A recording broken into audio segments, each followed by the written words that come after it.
आशिया कपच्या फायनलमध्ये भारतीय संघानं पाकड्यांना चारली धूळ.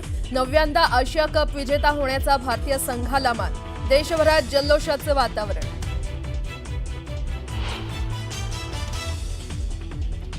पाकिस्तानला धूळ चारल्यानंतर चॅम्पियन टीम इंडियाचा मोठा निर्णय. पाकिस्तानी मंत्र्यांच्या हस्ते ट्रॉफी नाकारली. पुरस्कार सोहळ्यात हाय व्होल्टेज ड्रामा.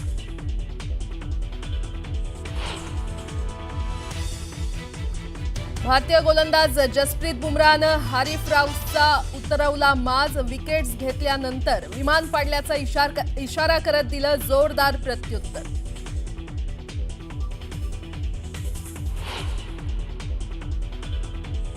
राज्यभरात आजही मुसळधार पावसाचा इशारा. मुंबई, ठाणे आणि पालघर भागात अतिमुसळधार पावसाची शक्यता.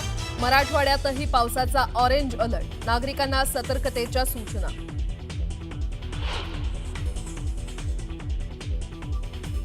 जायकवाडी धरणातून तब्बल 3,06,000 क्युसेकनं पाण्याचा विसर्ग. धरणाचे दरवाजे 12 फुटांनी उघडले.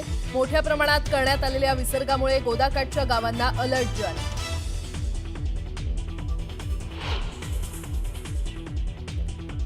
पंढरपूर, शिर्डी, तुळजापूर आणि कोल्हापूर तसंच शेगाव संस्थांकडून पूरग्रस्तांसाठी मदतीचा हात. मुख्यमंत्री सहायता निधीत दिली मदत.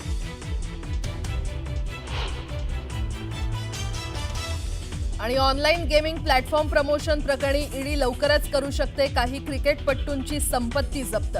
युवराज सिंह, सुरेश रैना, शिखर धवन आणि अभिनेता सोनू सूदसह अनेकांची ईडीनं केली चौकशी. मराठवाड्यामध्ये पुन्हा एकदा पावसानं थैमान घातलेला आहे. मराठवाड्यातील बीड, नांदेड, लातूर, हिंगोली, परभणी, धाराशिव या जिल्ह्यांमध्ये जोरदार पाऊस झाला. सगळीकडे पूरस्थिती दिसून येते. शेतीचं मोठं नुकसान झालंय आणि ऐन सणासुदीच्या दिवसात शेतकऱ्यांवर आभाळ कोसळलंय.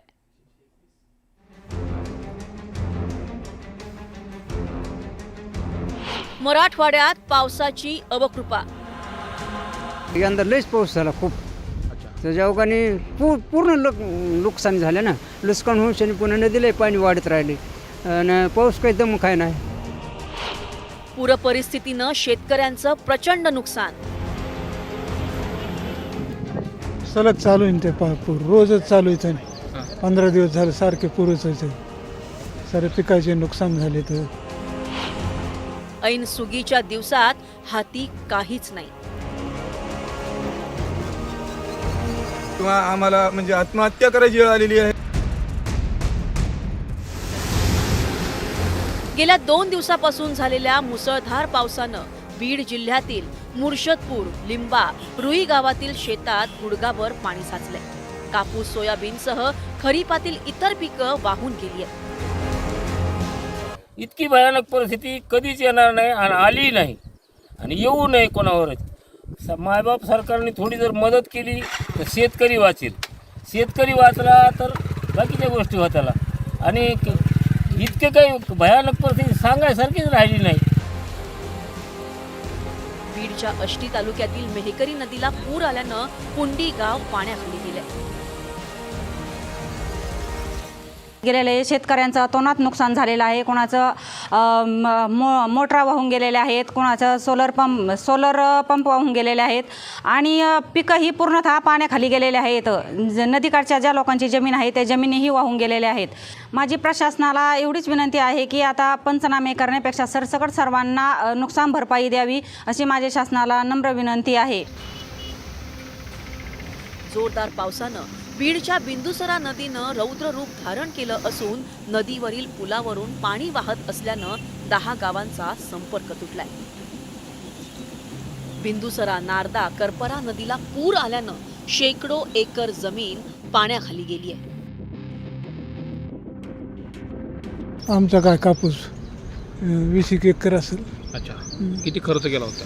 खर्च 2-2.5 लाख रुपये गेलेत ना आजपर्यंत. 2.5 लाख. आज काय परिस्थिती? आज काय परिस्थिती आता काय हातात काय यायचं. पाणी त्याच्यामध्ये कापसात पाणी नाही तर काय आहे ते सध्या. ऊस सुद्धा असे खाली लोळलेत. 8 एकर ऊस आहे. माजलगाव तालुक्यातील कोथळा गावात सरस्वती नदीला आलेल्या पुराच्या पाण्यात एक शेतकरी अडकून पडला होता. नागरिकांनी त्याची सुखरूप सुटका केली आहे.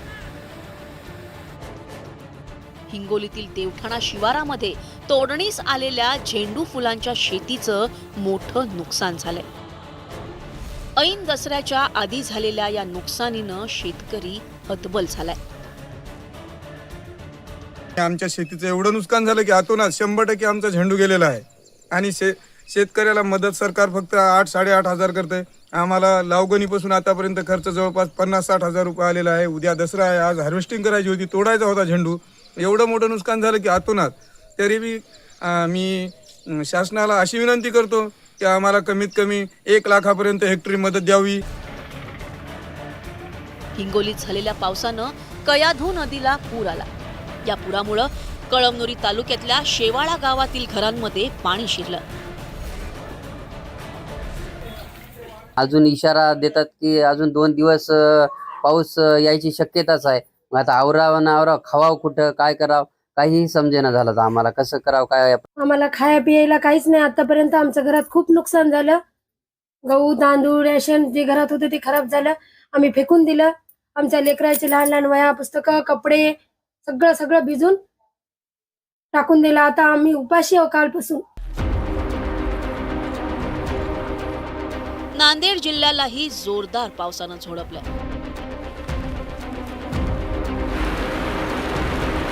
विष्णुपुरी धरणाचे 17 दरवाजे उघडण्यात आले असून त्यातून 3,17,000 क्यूएस इतक्या प्रचंड वेगानं पाण्याचा विसर्ग सुरू आहे.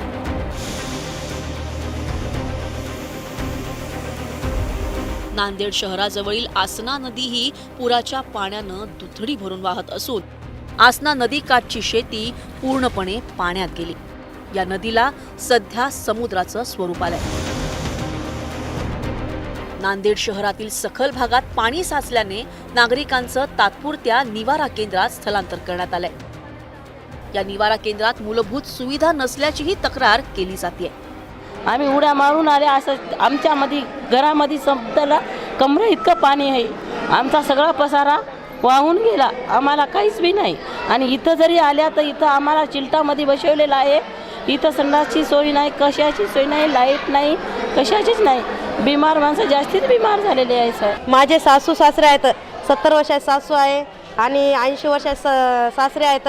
त्यांनी आम्हाला उचलून आणावं लागलं कारण कोणी वाहनाची सोय केली नाही. आम्हाला फक्त एवढं सांगत होते की घराच्या बाहेर निघा तर कसं निघा, कारण आम्हाला वाहनाची सोय नाही.